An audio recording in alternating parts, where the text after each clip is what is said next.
Louisiana's Task Force on Child Abuse Investigations is taking a closer look at how cases are reported. At the center of the meeting was a 14-year-old whose abuse was uncovered last year, which revealed gaps in communication between several organizations. News Joe Collins explains what the state is considering. Michael, Dr. Kim Kavanaugh, who works at an outpatient psychiatric clinic, told the story of an autistic child abused by a teacher. To protect the child's identity, she used an alias when describing what happened. Timmy was attending 8th grade at a public school in a special education classroom with a one-to-one paraprofessional.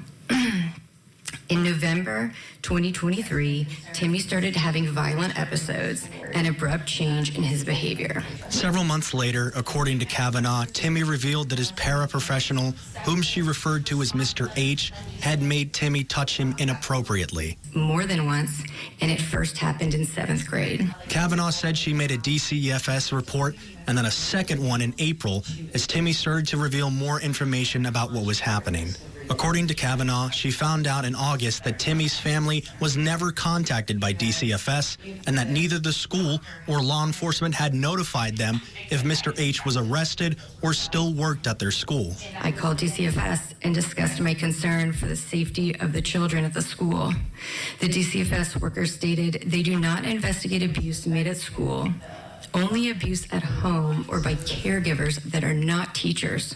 So that is probably why it was sent to police. Kavanaugh said the DA explained that since no arrest was made, she was not aware of the case.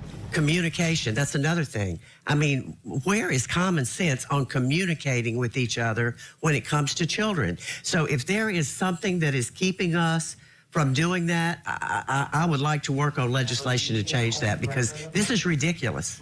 Task Force member Rebecca Hook, who is the medical director of DCFS, said perhaps more agencies should receive abuse reports. I think that would really help to solve some of these issues where maybe a dual report needed to be made, or perhaps a report should have been made to law enforcement, because if it is a criminal act, then the report should be made to law enforcement.